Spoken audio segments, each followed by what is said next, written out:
día viernes 18 de agosto, estamos en sigilio electoral. María Mercedes, buenos días. Estamos en Ley Seca y con la convicción de votar bien. Ahora sí. Efectivamente. ¿Qué tal, Robert? Amigos, muy buenos días. Rige ya el silencio electoral en el Ecuador. Correcto. Momento de meditar el voto. Se trata de una decisión que también tendrá consecuencias para nuestro futuro, el futuro del país, muy importante. Hay que votar bien, esa es la premisa, votar adecuadamente bien para el progreso de esta patria. Tenemos una hora por delante en el Comercio TV, en la señal Televicentro. Usted está por salir, recuerde que Quito tiene tráfico siempre intenso a esta hora. Quiere acompañarnos en cualquier dispositivo digital, cualquiera que tenga a la mano su smartphone o celular, www.tvc.com.es.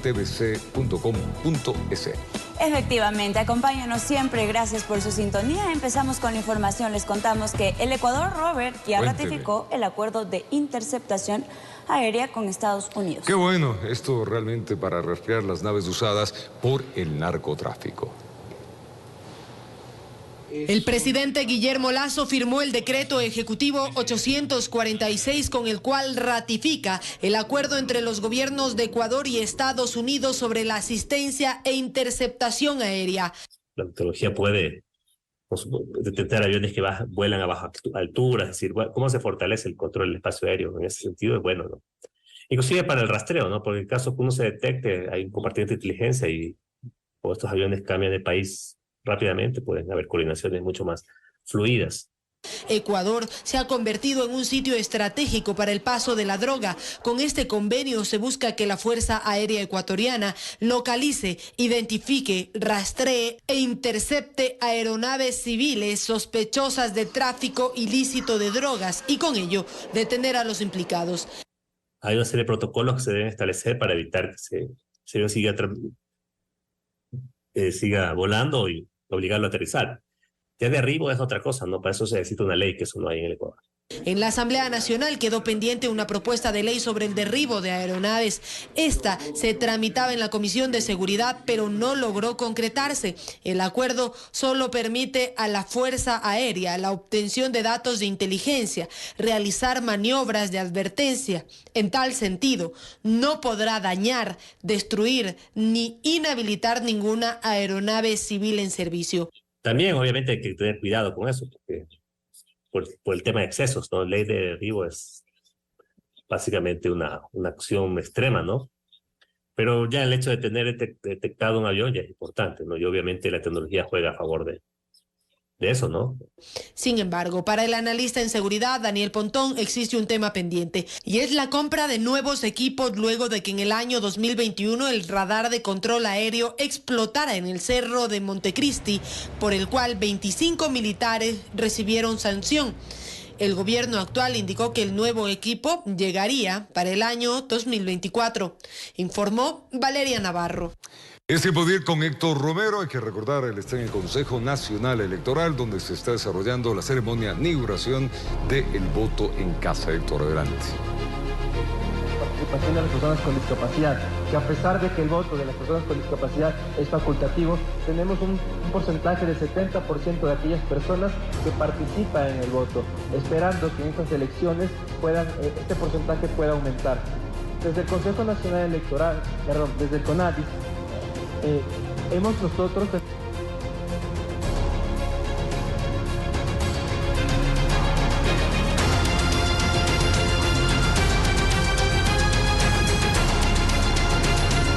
A esta hora estamos viendo la mano que está en la cámara, a ver si lo quitamos de ahí. A ver, lo que estábamos viendo, evidentemente, es la inauguración del voto asistido, el voto en casa que realiza el Consejo Nacional Electoral. Recordemos que esto es parte de lo que se viene realizando para llegar al día 20, donde todos los ecuatorianos estaremos votando. Ayer vimos ya la inauguración del voto pues, a los presos y en este caso estamos con la inauguración para los que se asiste en casa. Héctor, se desarrolla esta ceremonia. Adelante contigo. Sí, adelante, superado este problema técnico, este inconveniente, les indicábamos que precisamente ya se lleva a cabo lo que es la inauguración del voto asistido. Son 587 electores a nivel nacional los beneficiarios. Escuchemos a Pedro Galarza, quien es representante del Consejo Nacional de Discapacidades. En este momento ya acabó su intervención resaltando la importancia que se le da a este sector de la sociedad. Indicamos 587 electores a nivel nacional registrados, una disminución, como indicábamos anteriormente, de 124 personas en relación al proceso de febrero pasado, donde eran 711. Las provincias con mayor beneficiarios son Manabí, 72 personas, Guaya, 63 y Pichincha, 46. En estos momentos va a hacer uso de la palabra la presidenta del Consejo Nacional Electoral, Diana Tamayín. Escuchemos. Del Consejo Nacional Electoral. Licenciada Patricia Coello, presidenta de la Junta Provincial Electoral de Pichincha. Vocales de la Junta Provincial de Pichincha. Doctor Pedro Galarza, secretario técnico del Consejo Nacional para la Igualdad de Discapacidad, CONADIS. Doctora Ana Tasiguano, secretaria técnica del Consejo Nacional para la Igualdad de Pueblos y Nacionalidades. Representantes de la Federación Ecuatoriana de Discapacidad Física, FENEDIF, y de la Federación de Personas Sordas del Ecuador. Autoridades civiles, policiales y militares. Cuerpo diplomático acreditado en el Ecuador. Señores delegados de las agencias de cooperación, observadores nacionales e internacionales y miembros de la asistencia técnica internacional. Ciudadanía que nos sigue a través de nuestras redes sociales, invitados todos, muy buenos días. La transparencia, la igualdad de participación y la inclusión son principios esenciales de la democracia. De ahí que desde el Consejo Nacional Electoral implementamos mecanismos que garanticen los derechos políticos de todos y todas las ecuatorianas. El día de ayer, precisamente, cumplimos con uno de los hitos más importantes del calendario electoral. Ayer pasamos una jornada en la que las personas privadas de la libertad sin condena ejecutoriada, sin sentencia ejecutoriada, sufragaron de 4.700. Declaraciones de la presidencia, presidenta del Consejo Nacional Electoral, Diana Tamayín. Con esto nosotros, Robert, amigos televidentes, nos estamos alistando para en pocos minutos salir precisamente con los miembros de las juntas receptoras del voto a lo que es del voto asistido. Voto asistido que no es otra cosa más que las personas del Consejo Nacional Electoral acuden precisamente hasta las casas de las personas que se han inscrito en este proceso para que no quedar fuera precisamente de este deber cívico. Esta es la información que nosotros generamos a esta hora. Ustedes continúan con más información en estudios. Buenos días. Bien, Héctor, de esta manera, pues los ecuatorianos van a las urnas. Esta vez voto asistido, personas que tienen discapacidad o alguna enfermedad o necesitan hacerlo desde casa, allá estarán y estaremos también viendo cómo se realiza esta votación. Vamos a una pausa. No, sigamos con información.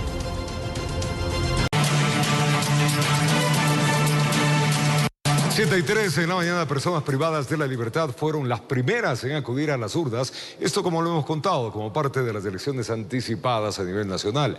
Más de 4.000 internos estuvieron habilitados, militares y policías se encargaron de la seguridad en los centros penitenciarios. Custodiados por militares y policías amanecieron algunos centros de rehabilitación social este jueves, con motivo del voto de las personas privadas de la libertad sin sentencia condenatoria ejecutoriada. Por motivos de seguridad, la inauguración se efectuó en el auditorio del Consejo Nacional Electoral CNE, en Quito. Hoy, el Consejo Nacional Electoral, cumpliendo con lo que dispone nuestra Carta Magna, inicia oficialmente las elecciones presidenciales y legislativas anticipadas 2023 y consultas populares del Yasuní y Chocó Andino.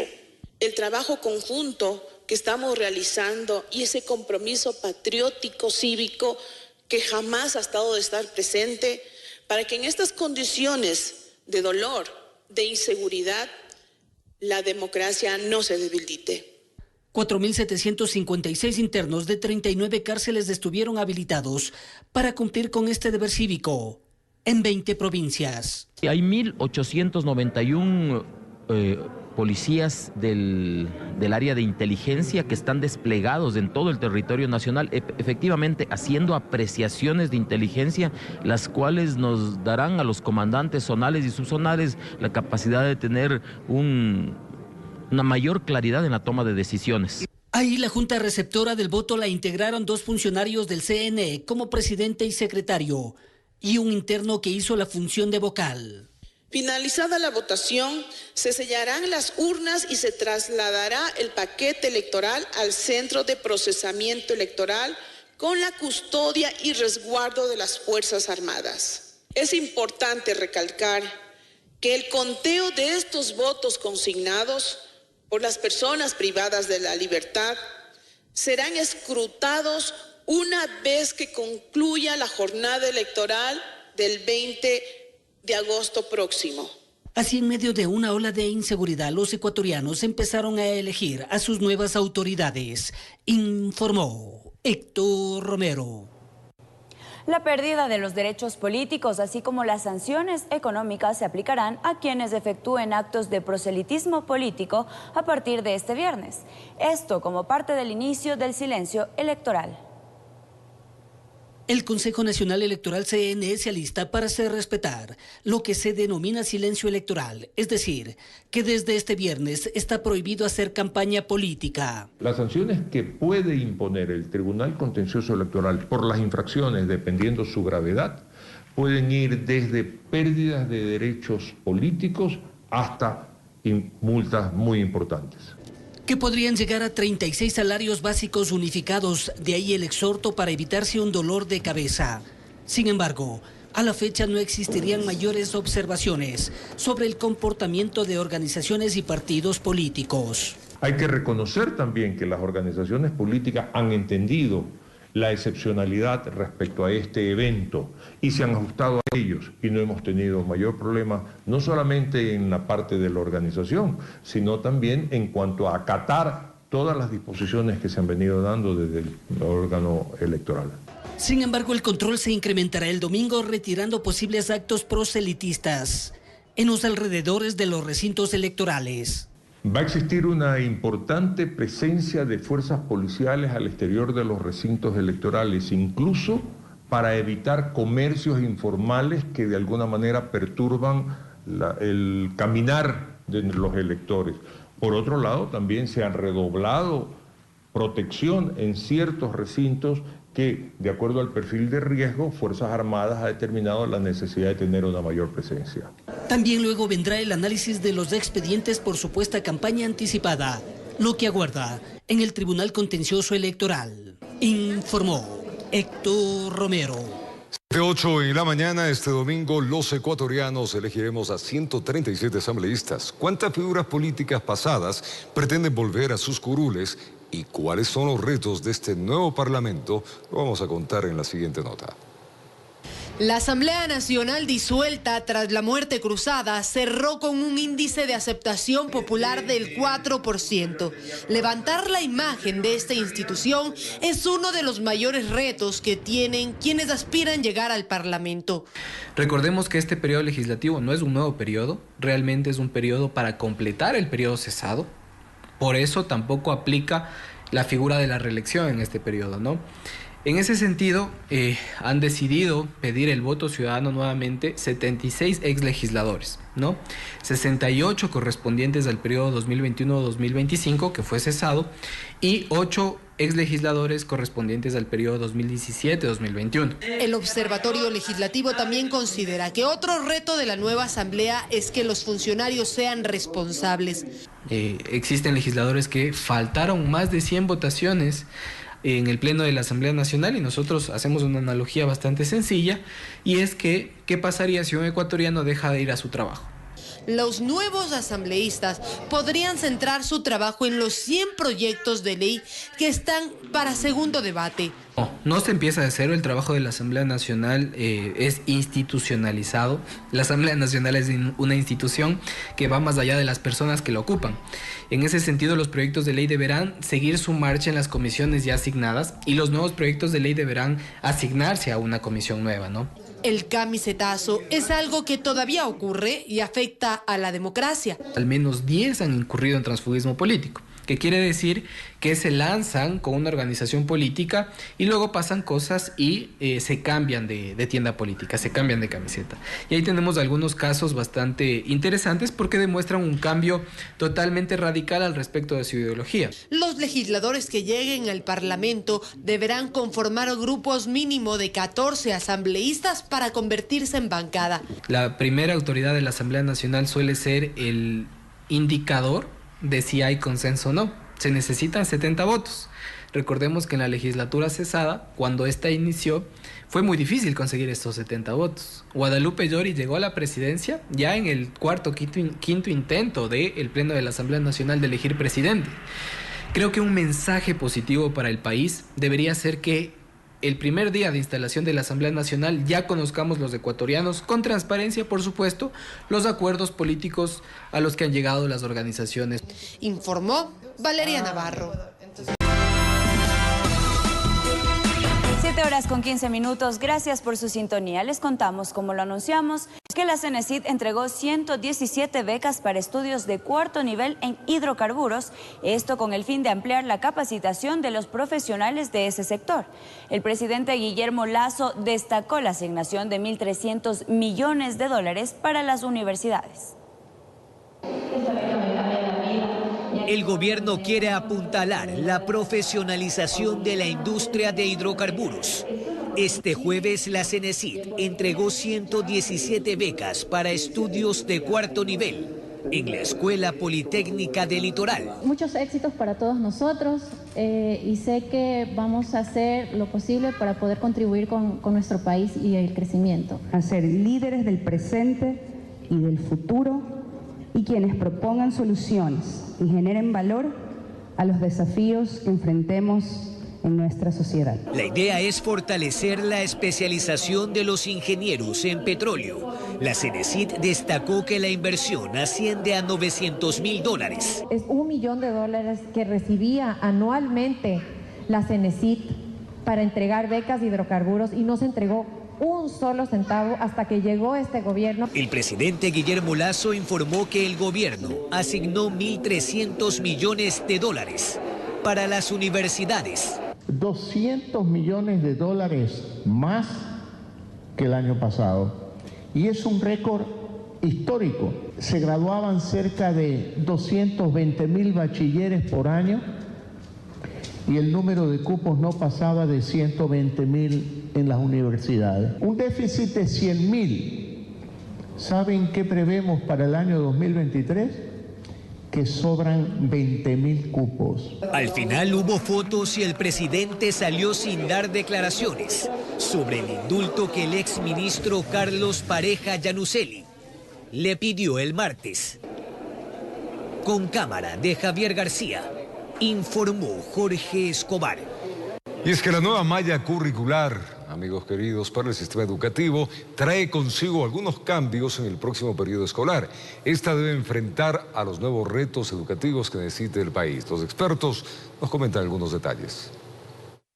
Un nuevo sistema educativo será implementado para los estudiantes del régimen Sierra Amazonía, entre ellos el regreso a los trimestres y un solo supletorio a partir de quinto grado. Además, 3 nuevas materias serán incorporadas: atención integral en el aula, orientación vocacional y animación lectora. Nuestra intención es generar un nuevo currículo competencial, es decir, no enfocado en conocimientos, en memoria, en datos, sino un currículo que te enseña habilidades y destrezas que tú puedes aplicar en la vida diaria. Estos cambios forman parte de la nueva malla curricular que comenzó a implementar el Ministerio de Educación. Para el ex subsecretario del ramo, Guido Rivadeneira, esta modificación curricular se tomó sin un análisis previo. es el sentido pedagógico de esto. Los retos de la educación para Rivadeneira está más allá de modificar la malla curricular. Debería ser enfocada en el uso adecuado de la tecnología para el razonamiento, el mejoramiento docente y el fortalecimiento de la educación técnica. No es que está fallando el docente, está fallando la calidad en la formación del docente.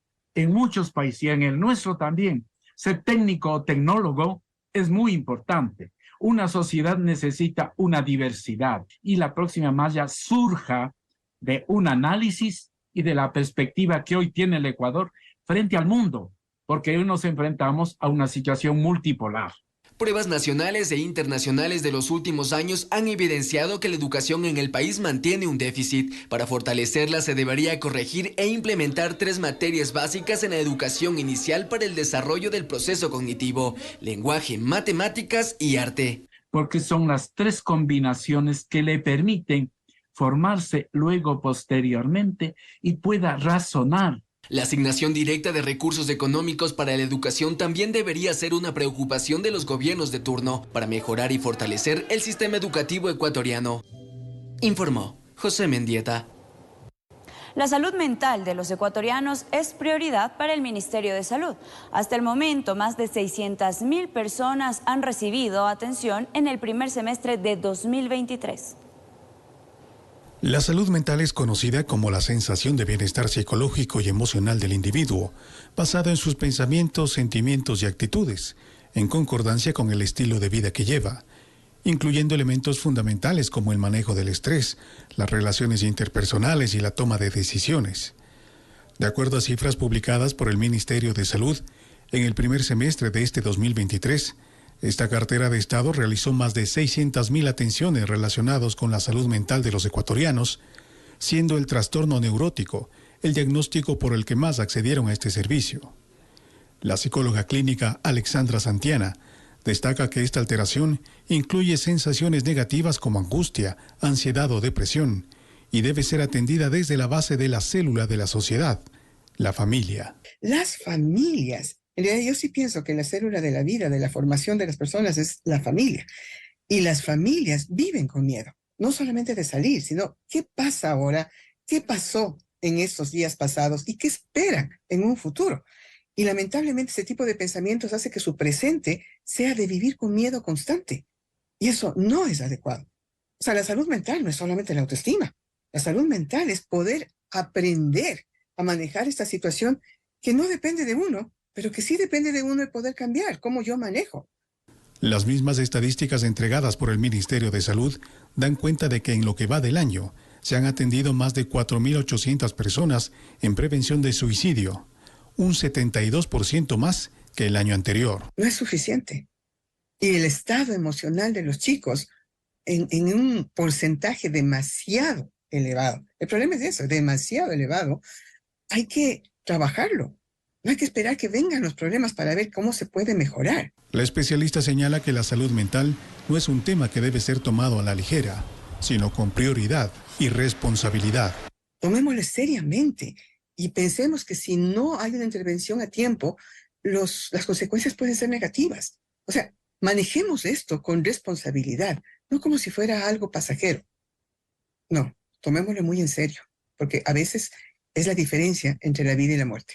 El Ministerio de Salud destaca que para este 2023, por primera vez, se ha puesto en marcha un proyecto de fortalecimiento de salud mental con una inversión de $27 millones, incluyendo la contratación de 179 profesionales entre psicólogos y psiquiatras. Informó Miguel Ángel Bedoya. 7:23 en la mañana y según cifras de la Policía Nacional, los índices delictivos en la ciudad de Quito han tenido una reducción a robos a personas, accesorios a autos, entre otros. Pero la percepción de la inseguridad en la ciudadanía, sin duda, sigue alta.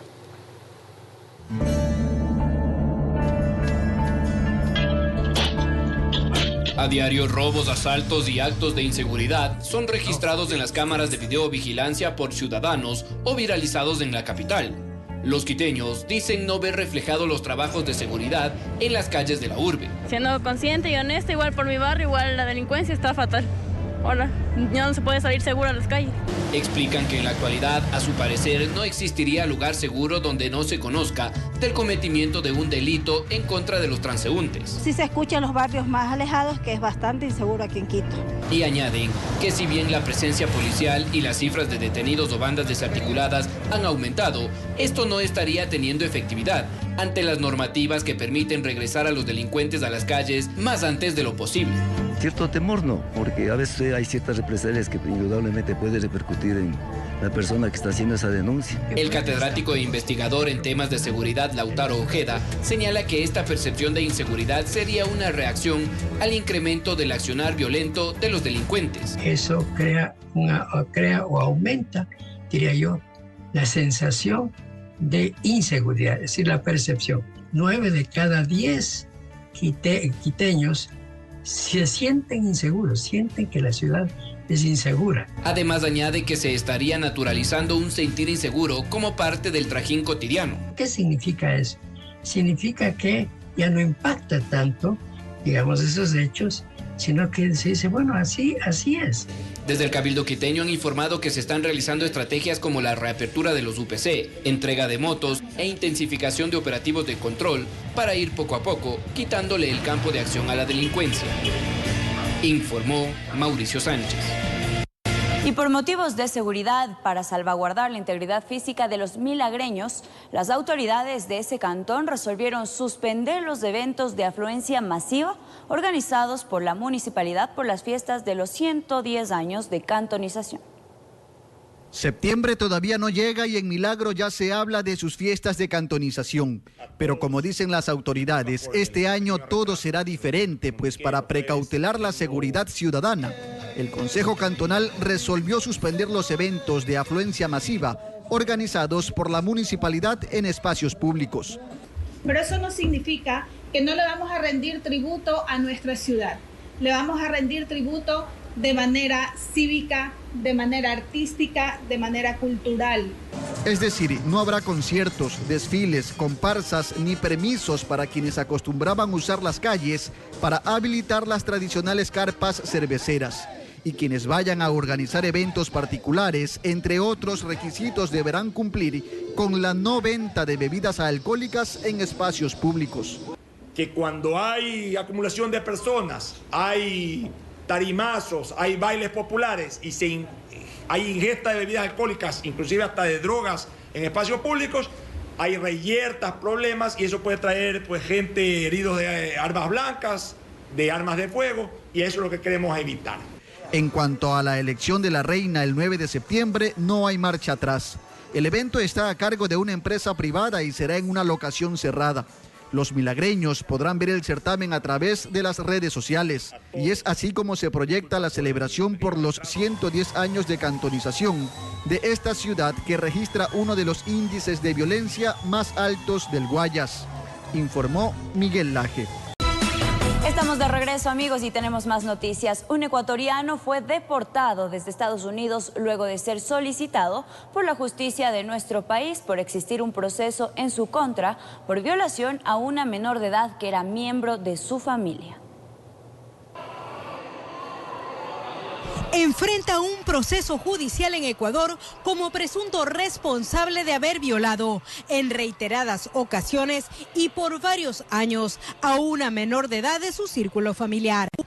Según las autoridades, tras verse descubierto, huyó del país, siendo buscado hasta dar con su paradero en Estados Unidos. Gracias a que Interpol activó la notificación roja. Este ciudadano es ubicado en los Estados Unidos de Norteamérica y es puesto a órdenes de las autoridades competentes de ese país. Nosotros hemos hecho la coordinación con el señor agregado policial en los Estados Unidos, de igual forma con el Departamento de Seguridad de los Estados Unidos, el HCI, y la Unidad Nacional de la Interpol de la Policía Nacional. Los agentes de la Unidad de Investigación contra la Integridad Sexual trasladarán al acusado a Quito, lugar donde se cometía el delito contra la niña, que ahora es una mujer. Esta persona venía siendo víctima de estos constantes delitos de la vulneración de derechos desde los 8 años hasta casi su mayoría de edad. El proceso indagatorio en contra del aprendido empezó cuando las autoridades del plantel educativo donde estudiaba la joven se percataron que ella tenía graves trastornos psicológicos. Bajo diálogos, ella confesó que vivía un infierno. El agresor es familiar de la víctima, que venía siendo amenazada, de este ciudadano venía siendo amenazada porque tenía situaciones de que iban a agredir en contra de la vida de la mamá. Entonces, por eso es lo que tantos años se guardó. Estamos hablando de casi 11 años que se guardó esta víctima, se guardó toda esta situación. Por eso el jefe de la Unidad de Investigación contra la Integridad Sexual resalta la importancia de que las madres estén pendientes de los cambios de comportamiento repentinos y bruscos de sus hijos, ya que advierte que la mayoría de los violadores son padres, padrastros, hermanos, tíos, primos de las víctimas. Informó Maite Morán. Un nuevo atentado con explosivos se registró en las oficinas de matriculación vehicular del Cantón Durán. De acuerdo a un comunicado de la alcaldía, el suceso solo dejó daños en la infraestructura. En un comunicado emitido por el Cabildo duraneño señala que solo dejó daños materiales, pero que afortunadamente no provocó afectaciones humanas. Según el informe, el suceso habría ocurrido la noche anterior en las instalaciones de matriculación vehicular correspondiente a la Agencia de Tránsito de Durán. Este no es el primer atentado dirigido en contra de funcionarios de la actual administración municipal del Cantón Eloy Alfaro Durán. El pasado 15 de mayo, el alcalde Luis Chonillo fue el primero en enfrentarse a ese peligro. Le dispararon al vehículo en el cual él se movilizaba para iniciar sus funciones. 2 policías y un civil fallecieron en ese hecho. El 31 de mayo se reportó el lanzamiento de un objeto explosivo en contra de las oficinas de revisión técnica vehicular. También se dio a conocer que solo hubo daños materiales, pero no afectaciones humanas. Mientras tanto, el 23 de junio también se registró otro acto de intimidación mediante el uso de explosivos. Esta vez lo lanzaron en el parque automotriz de ese cabildo. Asimismo, los 14 directores municipales reportaron haber recibido amenazas. Informó José Morales. Lo que les vamos a contar es lamentable. Un presunto homicidio a un infante y posterior suicidio se registró al norte de Quito. El supuesto responsable sería el padrastro de la menor. La policía ya está investigando este crimen. Atucucho, norte de Quito. La Policía Nacional recibió la alerta. La madre de la menor estaba sumida en el dolor. Al llegar a casa encontró la escalofriante escena. Su pequeña estaba muerta. Y muy cerca de allí su expareja sentimental. Una persona fallecida por suspensión. El señor igual forma que había fallecido. Bueno, se presume que había asesinado a su hijastra, que era una menor de edad. Más o menos unos de 3 a 5 años. El padrastro habría aprovechado que la madre fue a trabajar para cometer el crimen. Fallecida por golpes y traumatismos en su cuerpo. Según la policía, la progenitora no habría tenido con quién dejar a la pequeña, por lo que no tuvo otra opción. No vivían juntos, indicaban. Según información recabada, señala el uniformado. Constantemente la pareja tenía problemas, por lo que la madre habría decidido tomar distancia del supuesto victimario. En el sector están consternados. No salen del asombro. El caso es que de noche llega la esposa y le encuentra él colgado y a la niña muerta de 4 años. Entonces aparentemente desde el mediodía ya se ahorcó y le mató a la niña. Un nuevo crimen que enluta a una familia. Imposible de comprender el porqué del crimen, informó Marilyn Jaramillo.